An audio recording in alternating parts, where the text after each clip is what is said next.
मंदी कहानी। कहानीकार हैं मोहन राकेश जी। चेरिंग क्रॉस पर पहुंचकर मैंने देखा कि उस वक्त वहां मेरे सिवा एक भी आदमी नहीं है। एक बच्चा जो अपनी आया के साथ वहां खेल रहा था, अब उसके पीछे भागता हुआ ठंडी सड़क पर चला गया था। घाटी में एक जली हुई इमारत का जीना इस तरह चूने की तरफ झांक रहा था जिसे सारे विश्व को आत्महत्या की प्रेरणा और अपने ऊपर आकर कूद जाने का निमंत्रण दे रहा हो। आसपास के विस्तार को देखते हुए उस निश्शब्द एकांत में मुझे हार्डी के एक लैंडस्केप की याद हो आई, जिसके कई पृष्ठों के वर्णन के बाद मानवता दृश्यपट पर प्रवेश करती है। अर्थात एक छकड़ा धीमी चाल से आता दिखाई देता है। मेरे सामने भी खुली घाटी थी, दूर तक फैली पहाड़ी श्रृंखलाएं थी, बादल थे, चेरिंग क्रॉस का सुनसान मोड़ था और यहाँ भी कुछ उसी तरह मानवता ने दृश्यपट पर प्रवेश किया। अर्थात एक 50-55 साल का भला आदमी छड़ी टेकता दूर से आता दिखाई दिया।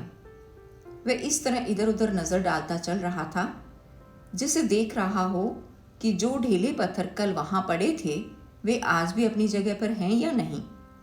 जब वह मुझसे कुछ ही फासले पर रह गया तो उसने आंखें 3/4 बंद करके छोटी छोटी लकीरों जैसी बना ली और मेरे चेहरे का गौर से मुआयना करता हुआ आगे बढ़ने लगा।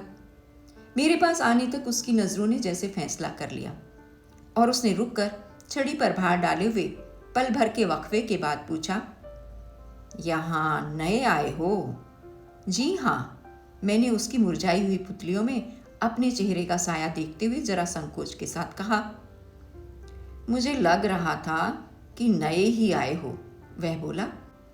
पुराने लोग तो सब अपने पहचाने हुए हैं। आप यहीं रहते हैं? मैंने पूछा। हाँ, यहीं रहते हैं, उसने विरक्ति और शिकायत के स्वर में उत्तर दिया। जहां का अंजल लिखा कर लाए थे वहीं तो न रहेंगे। अंजल मिले चाहे ना मिले। उसका स्वर कुछ ऐसा था जैसे मुझसे उसे कोई पुराना गिला हो।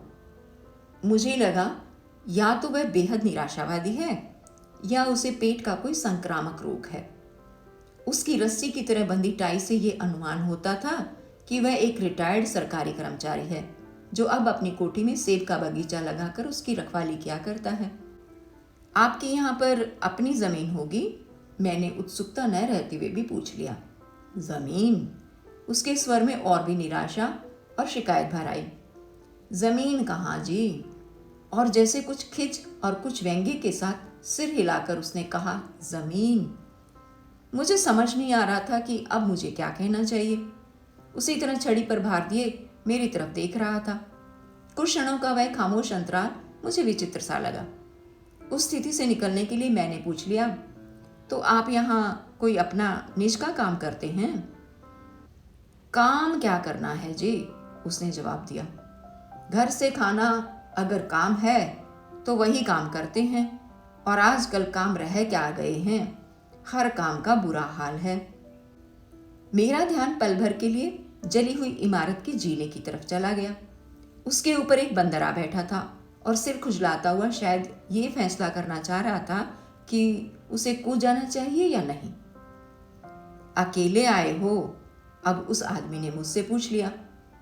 जी हाँ, अकेला ही आया हूं, मैंने जवाब दिया।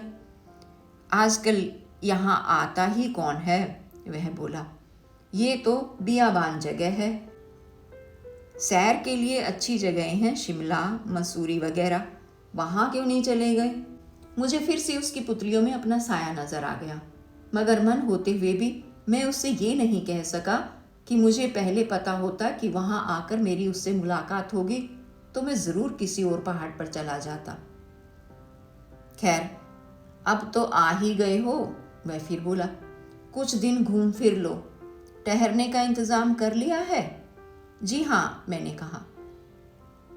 कतलक रोड पर एक कोठी ले ली है। सभी कोठियां खाली पड़ी हैं, वह बोला। हमारे पास भी एक कोठरी थी, अभी कल ही 2 रुपये महीने पर चढ़ाई है। 2-3 महीने लगी रहेगी, फिर 2-4 रुपये डालकर सफेदी करा देंगे और क्या। फिर 2-1 क्षण के बाद उसने पूछा, खाने का क्या इंतजाम किया है? अभी कुछ नहीं किया। इस वक्त इसी ख्याल से बाहर आया था कि कोई अच्छा सा होटल देख लूं जो ज़्यादा महंगा भी ना हो। नीचे बाजार में चले जाओ, वह बोला।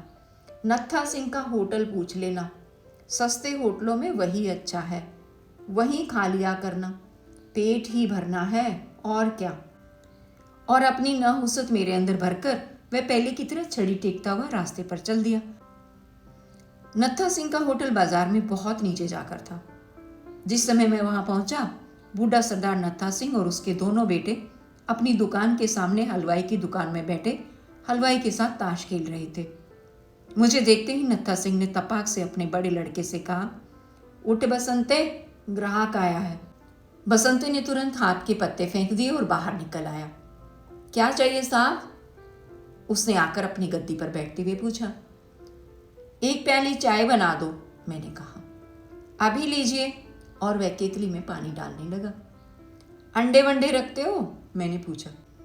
रखते तो नहीं, पर आपके लिए अभी मंगवा देता हूं, वह बोला। कैसे अंडे लेंगे, फ्राई या ऑमलेट? ऑमलेट, मैंने कहा। जा हरबंस से भागकर ऊपर वाले लाला से 2 अंडे ले आ, उसने अपने छोटे भाई को आवाज दी। आवाज सुनकर हरबंसी ने भी झट से हाथ के पत्ते फेंक दिए और उठकर बाहर आ गया।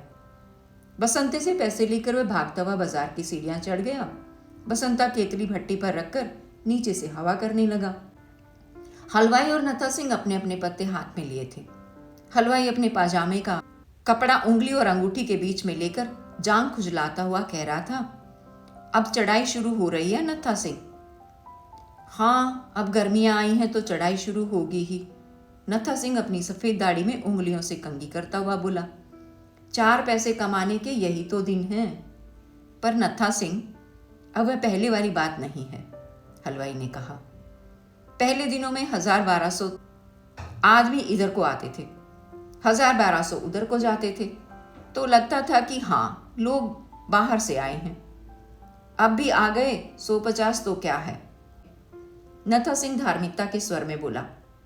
कहते हैं आजकल किसी के पास पैसा ही नहीं रहा, हलवाई ने जैसे चिंतन करते हुए कहा।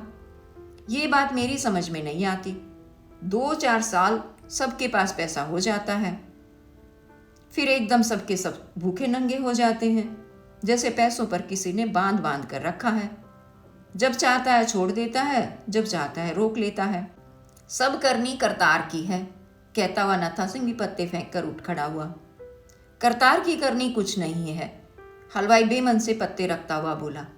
जब करतार पैदावार उसी तरह करता है तो लोग क्यों भूखे नंगे हो जाते हैं, ये बात मेरी समझ में नहीं आती।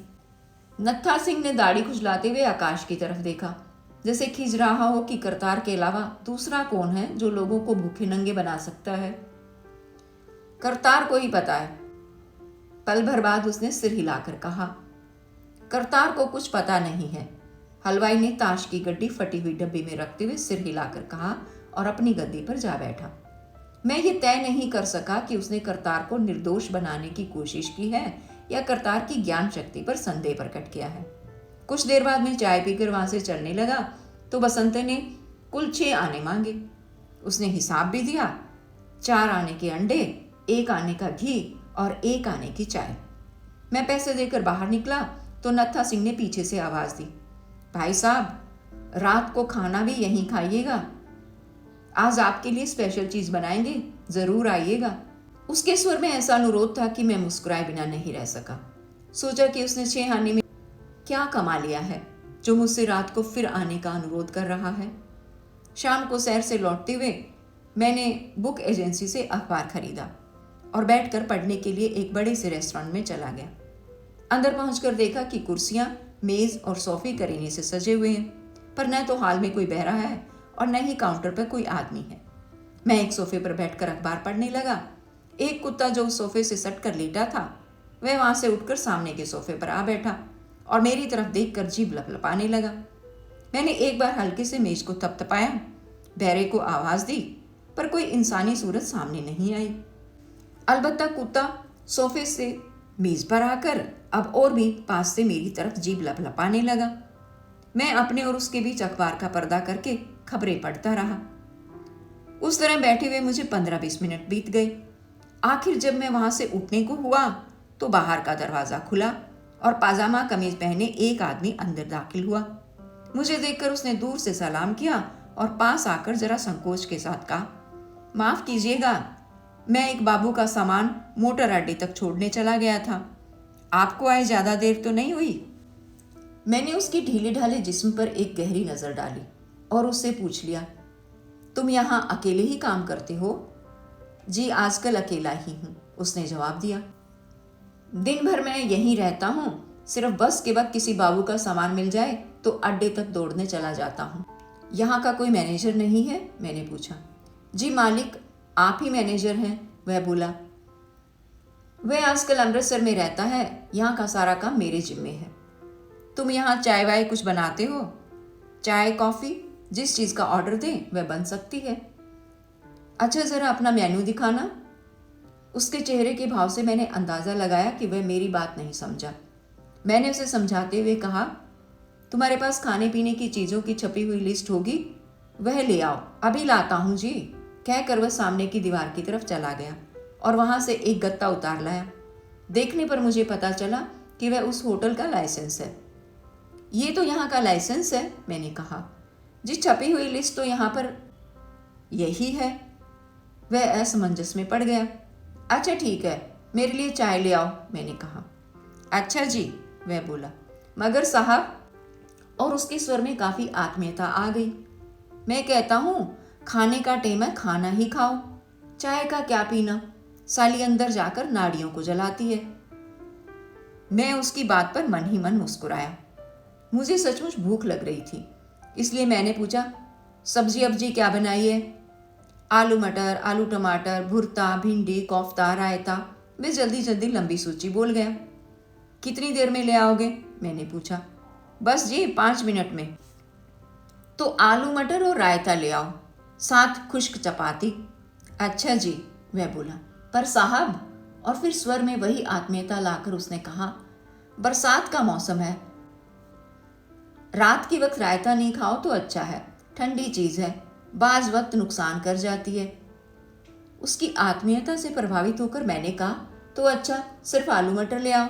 बस, अभी लो जी, अभी लाया, कहता हुआ लकड़ी के जीने से नीचे चला गया। उसके जाने के बाद मैं कुत्ते से जी बहलाने लगा। कुत्ते को शायद बहुत दिनों से कोई चाहने वाला नहीं मिला था। वह मेरे साथ ज़रूरत से ज़्यादा प्यार दिखाने लगा। 4-5 मिनट के बाद बाहर का दरवाज़ा फिर खुला और एक पहाड़ी नवयुवती अंदर आ गई। उसके कपड़ों और पीठ पर बंधी टोकरी से जाहिर था कि वह वहाँ की कोयला बेचने वाली लड़कियों में से है। सुंदरता का संबंध चेहरे की रेखाओं से ही हो तो उसे सुंदर कहा जा सकता था।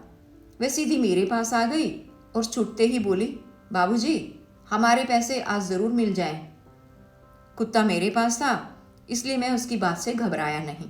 मेरे कुछ कहने से पहले वह फिर बोली, आपके आदमी ने एक किल्टा कोयला लिया था, आज 6-7 दिन हो गए, कहता था 2 दिन में पैसे मिल जाएंगे। मैं आज तीसरी बार मांगने आई हूँ, आज मुझे पैसों की बहुत ज़रूरत है। मैंने कुत्ते को बाहों से निकल जाने दिया। मेरी आंख उसकी नीली पुतलियों को देख रही थी। उसके कपड़े, पाजामा, कमीज, वास्कट, चादर और पटका सभी बहुत मैले थे। मुझे उसकी ठोड़ी की तराश बहुत सुंदर लगी। सोचा कि उसकी ठोड़ी के सिर पर अगर एक तिल भी होता। मेरे 14 आने पैसे हैं, वे कह रही थी, और मैं सोचने लगा कि उसे ठोड़ी के तिल और 14 आने पैसे में से एक चीज चुनने को कहा जाए तो वे क्या चुनेगी? मुझे आज जाते हुए बाजार से सौदा लेकर जाना है, वह कह रही थी। कल सवेरे आना। उसी समय बैरे ने जीने से ऊपर आते हुए कहा। रोज मुझसे कल सवेरे बोल देता। वह मुझे लक्ष्य करके जरा गुस्से के साथ बोली, इससे कहिए कल सवेरे मेरे पैसे जरूर दे दे। इनसे क्या कह रही है, ये तो यहाँ खाना खाने आए हैं। बैरा उसकी बात पर थोड़ा हंस दिया। इससे लड़की की नीली आंखों में संकोच की हल्की लहर दौड़ गई। वह अब बदले हुए स्वर में मुझसे बोली, आपको कोयला तो नहीं चाहिए? नहीं, मैंने कहा। 14 आने का किल्टा दूंगी, कोयला देख लो। कहते हुए उसने अपनी चादर की तह में से एक कोयला निकालकर मेरी तरफ बढ़ा दिया। ये यहाँ आकर खाना खाते हैं, इन्हें कोयला नहीं चाहिए। अब बैरे ने उसे झड़क दिया। आपको खाना बनाने के लिए नौकर चाहिए? लड़की बात करने से नहीं रुकी। मेरा छोटा भाई है, सब काम जानता है, पानी भी भरेगा, बर्तन भी मलेगा। तू जाती है यहाँ से कि नहीं? मेरे का स्वर अब दुत्कारने का सा हो गया। 8 रुपए महीने में सारा काम कर देगा। लड़की उस स्वर को महत्व ना देकर कहती रही। पहले एक डॉक्टर के घर में काम करता था, डॉक्टर अब यहाँ से चला गया है। बहरे ने अब उसे बाह से पकड़ लिया और बाहर की तरफ ले जाता हुआ बोला, चल चल जाकर अपना काम कर, कह दिया है उन्हें नौकर नहीं चाहिए, फिर भी बके जा रही है। मैं कल इसी वक्त उसे लेकर आऊंगी, लड़की ने फिर भी चलते चलते मुड़कर कह दिया। बहरा उसे दरवाजे से बाहर पहुंचाकर पास आता हुआ बोला, कमीन जात, ऐसे गले पड़ जाती है कि बस। खाना अभी कितनी देर में लाओगे? मैंने उससे पूछा। बस जी 5 मिनट में लेकर आ रहा हूँ, वह बोला। आटा गूंथ कर सब्जी चढ़ाया हूँ, जरा नमक ले आऊं, आकर चपातियां बनाता हूँ। खैर, खाना मुझे काफ़ी देर से मिला। खाने के बाद मैं काफ़ी देर ठंडी गर्म सड़क पर टहलता रहा, क्योंकि पहाड़ियों पर चिटकी चांदनी अब बहुत अच्छी लग रही थी। लौटते वक्त बाजार के पास से निकलते हुए मैंने सोचा कि नाश्ते के लिए सरदार नत्था सिंह से 2 अंडे उबलवा कर लेता चलूं। 10 बज चुके थे, पर नत्था सिंह की दुकान अभी खुली थी। मैं वहां पहुंचा तो नत्था सिंह और उसके दोनों बेटे पैरों के भार बैठे खाना खा रहे थे। मुझे देखते ही बसंते ने कहा, वह लो आ गए भाई साहब। हम कितनी देर इंतजार कर करके अब खाना खाने बैठे हैं, हरबंसा बोला। खास आपके लिए मुर्गा बनाया था, नत्था सिंह ने कहा। हमने सोचा था कि भाई साहब देख लें हम कैसा खाना बनाते हैं। ख्याल था 2-1 प्लेटें और लग जाएंगी, पर न आप आए और न किसी और ने ही मुर्गे की प्लेट ली। अब हम तीनों खुद खाने बैठे हैं।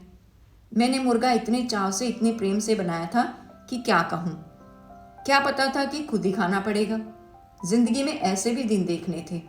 वे भी दिन थे कि जब अपने लिए मुर्गे का शोरबा तक नहीं बचता था, और एक दिन ये है भरी हुई पतीली सामने रख कर बैठे हैं। गांठ से 3.5 रुपए लग गए, जो अब पेट में जाकर खनकते भी नहीं। जो तेरी करनी मालिक। इसमें मालिक की क्या करनी है? बसंता जरा तीखा होकर बोला। जो करनी है सब अपनी ही है। आप ही को जोश आ रहा था कि चढ़ाई शुरू हो गई है, लोग आने लगे हैं, कोई चीज़ बनानी चाहिए। मैंने कहा था कि अभी 8-10 दिन ठहर जाओ, जरा चढ़ाई का रुख देख लेने दो, पर नहीं माने। हट करते रहे कि अच्छी चीज़ से मुहूर्त करेंगे तो सीजन अच्छा गुजरेगा। लो हो गया मुहूर्त। उसी समय वह आदमी जो कुछ घंटे पहले मुझे चेरिंग क्रॉस पर मिला था, मेरे पास आकर खड़ा हो गया। अंधेरे में उसने मुझे नहीं पहचाना और छड़ी पर भार देकर नत्था सिंह से पूछा, नत्था सिंह, एक ग्राहक भेजा था, आया था? कौन ग्राहक? नत्था सिंह चिड़े हुए मुरझाए हुए स्वर में बोला। घुंघराले बालों वाला नौजवान था, मोटे शीशे का चश्मा लगाए हुए। ये भाई साहब खड़े हैं। इससे पहले कि वह मेरा और वर्णन करता, नत्था सिंह ने उसे होशियार कर दिया। अच्छा आ गए हैं, उसने मुझे लक्ष्य करके कहा और फिर नत्था सिंह की तरफ देखकर बोला, तो ला नत्था सिंह चाय की प्याली पिला। कहता हुआ वह संतुष्ट भाव से अंदर टिन की कुर्सी पर जा बैठा।